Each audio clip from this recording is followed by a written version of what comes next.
Exil poétique. Exil poétique. Exil poétique. Exil poétique. Exil poétique. Exil poétique. L'exil poétique. Exil poétique. Exil poétique. Exil poétique. C'est avec des étincelles dans les yeux et des étoiles dans la voix que Rose nous raconte les mots pleins d'entrain ce qu'un jour elle a fait. Tout quitter en Guyane pour embrasser à Paris le 7e art. Je m'appelle Joseph Rose André, j'ai 27 ans, j'ai une petite fille de 7 ans. Alors moi je suis guyanaise, j'ai vécu toute ma vie en Guyane jusqu'à 25 ans. Ça fait 1 an et 2 mois que je suis ici.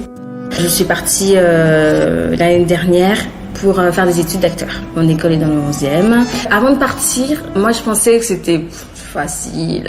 Parce qu'en fait, j'ai l'habitude déjà de voyager et tout ça. Donc, je l'ai appréhendé d'une manière simple. C'est vrai que j'ai beaucoup de personnes qui m'ont dit avant de partir, mais c'est trop dur, Rose, qu'est-ce que tu vas faire à Paris et tout ça. Je dis, mais non, ça va aller. Voilà, je me suis débrouillée, il n'y a pas de souci. Et c'est vrai que je suis arrivée ici. Je dis, non, là, c'est pas possible avec les transports. J'ai découvert les transports également. Je mettais presque 1h30 à venir sur Paris. Et je crois que après 2 mois que je suis arrivée, au boulot, j'ai pleuré. Je disais, mais qu'est-ce que j'ai fait? Après c'est passé, j'ai été vraiment dedans, j'étais contente d'être là dans mon école d'acteur. Le manque n'est pas venu tout de suite. Je suis partie justement parce qu'en Guyane, j'avais pas de formation à ce niveau-là, donc je serais en Guyane sinon. Je ne pense pas que je vais rentrer tout de suite. Par contre, il faut que moi je rentre une fois par an. Enfin, au moins une fois dans l'année, il faut que je rentre. Je ne connaissais pas ce manque du pays, ce manque de... Je me dis, bon, c'est pas grave, j'ai vécu là, ça reste juste un endroit, c'est pas... Mon enfance à Matoury, à Cognos, c'est juste un endroit, c'est pas très grave. Pendant septembre, octobre, j'ai fait une dépression, mais tout ce que je voulais, c'est rentrer, quoi. C'était la famille qui me manquait, des endroits, mon quartier, les amis. Et finalement, ma fille de 7 ans, également, elle se manque. Pendant 1 mois, elle était pas bien parce qu'elle m'a dit, je veux rentrer. Parce que c'est vrai qu'on sortait énormément en carbet, on allait à la crique, à la plage. Et c'est vrai, se retrouver dans un 12 mètres carrés à Paris, c'est pas l'idéal pour elle. Comparant, je suis pas bien ici. Je me mets dans un coin et je pense au sentier la Mirande. Et je me refais le parcours que je faisais tous les jours et tout ça. Sans le vouloir, j'étais égoïste parce qu'en fait, pour moi, c'était une enfant et l'enfant, quand elle arrivait, il y avait 6 ans, elle s'adaptait, tu vois. J'ai pas cherché à savoir si ça allait lui manquer, Après, bien sûr, les parents, les grands-parents et tout ça, parce que son papa, il reste en Guyane. Je me suis dit, ça va le faire parce qu'on va appeler les parents et tout ça. Mais en termes d'environnement, je dirais, je me suis pas inquiétée. Donc, c'est vrai, les premiers abords, ça allait. Mais il y avait quand même des signes physiques où ça n'allait pas. Du coup, elle a eu vraiment cette période-là de septembre, vraiment septembre 2020, où vraiment ça n'a pas été. Mais là, ça commence à aller mieux quand même. Aujourd'hui, elle veut rentrer, c'est sûr. Alors, le rapport à la Guyane, il y a déjà les amis. Je ne parle pas beaucoup. C'est vrai que quand je leur parle, c'est encore pire, quoi. C'est vraiment, ça fait plus mal, voilà. Parce qu'elles vont me dire, oui, Rose, on va à l'Oasis, on va à quelque part. Et tout, je suis là, non. À ce niveau-là, je garde une distance. Quand je vois une story de quelqu'un qui allait faire une petite randonnée quelque part en Guyane, c'est vrai que ça me met presque les larmes aux yeux et ça me met plus dans le mal qu'autre chose au final. Une fois tous les 2 mois, vraiment, on reste 2 heures au téléphone et on discute comment ça va pas et tout, nanana. Mais sinon, non, je préfère pas. Par exemple, quand il y a quelqu'un qui est mort, il y a un accident, ou quand il y a, par exemple, dernièrement, il y avait le carnaval, il y avait des gens qui avaient défilé dans les rues et tout ça, ça m'a fait rigoler parce que je me suis dit, si j'y étais, j'y serais peut-être même allée. Ça me réconforte dans le sens où je me sens encore au pays à ce moment-là. J'ai quand même de la chance d'avoir trouvé un appartement dans le 11e, à 10 minutes de mon école. Je l'ai trouvé du premier coup. Enfin, voilà, j'ai pas à me plaindre, ça c'est sûr. Mais c'est pas Guyane, quoi, c'est sûr. C'est des gens qui sont partis de Guyane et qui s'y sentent très bien ici, qui ne vont pas retourner là-bas. Et c'est vrai, j'ai du mal à comprendre. Qu'est-ce que tu trouves ici? Il me dit, bah oui, la facilité de transport. Quand tu veux commander quelque chose, tu l'as. Quand tu veux partir en vacances, c'est plus facile. Tout va plus vite ici en Guyane. Tout est lent. Les gens sont trop au ralenti, tout ça. Eux, ils n'ont pas ce manque-là parce qu'en fait, je pense qu'ils sont partis pour trouver autre chose. Parce que vraiment, ils ne pouvaient plus de la vie guyanaise. Avec mes copines, par exemple, un samedi matin, on se dit, ça vous dit, on va à Saint-Laurent et tout? Je dis, bah écoute, ouais, on y va, c'est parti. Enfin, il n'y a pas de contraintes, enfin, c'est cette simplicité, je dirais. Quand je pense à Guyane, c'est zen pour moi, limite, tu vois, c'est sans souci. Et je m'en suis pas rendu compte tout de suite. mais le manque de sommeil. Par exemple, quand tu bosses à 6h du matin dans le 93, il faut savoir qu'il faut te réveiller à 3h du matin pour prendre le bus de nuit, pour arriver à l'heure à Paris. C'est beaucoup d'organisation, voilà, c'est ça. Et puis les gens n'ont pas le même rapport. C'est vrai que du coup, ici, ils sont plus... la plupart ont les moyens, ils n'ont pas besoin de travailler, par exemple. Du coup, c'est vrai que j'ai eu un décalage aussi par rapport à ça. Je me suis mis une pression, je me suis dit, c'est pas à ma place. Enfin, il y a eu beaucoup de trucs stressants qui ont fait que la zénitude, je l'ai pas du tout. Ouais, vraiment pas du tout ici, quoi.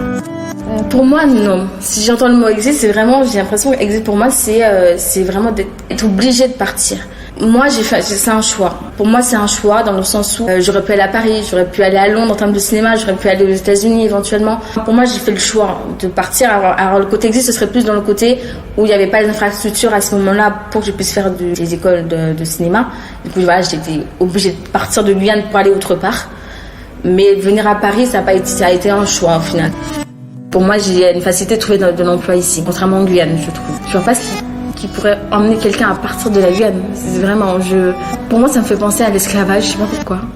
Ah oui, je rentre, c'est sûr. C'est vrai qu'en plus, il y a ma fille qu'il faut quand même que je prenne en compte. Parce que je l'ai beaucoup bougé en 2 ans. C'est vrai que je sais pas trop si c'est encore une bonne chose pour sa part de retourner en Guyane, parce que vu que je veux pas non plus trop la perturber parce qu'elle veut rester en Guyane, et si on repart encore, je vais pas la remettre dans un état de stress. Mais moi, je rentre. Barbès et Château-Rouge. Mais je pourrais rester toute la journée. Alors, pas que je me trompe, parce que je me trompe entre Château-Rouge et Château-Doux. Et en fait, quand j'y vais, pour moi, c'est chez moi, quoi. En gros, c'est vraiment ce côté marché. Il y a beaucoup de sons, des gens s'entremêlent et tout ça. Et mine de rien, c'est vrai que je pense qu'il y a aussi la couleur de peau, au final. Tout est mélangé, il y a le paquet d'haricots qui est à côté du paquet de tomates. Enfin, il y a rien qui est bien rangé comme au supermarché. Enfin, ça me rappelle les Chinois concrètement à Cogno, quoi. Donc c'est vrai que je suis chez moi là-bas, tu vois. Et j'ai pensé aller, si je dois rester à Paris, ils vivent carrément dans ces zones-là, dans Barbès, Château-Rouge, des trucs comme ça. Parce que du coup, le 11e, c'est très rangé. Je trouve qu'il manque une petite vie.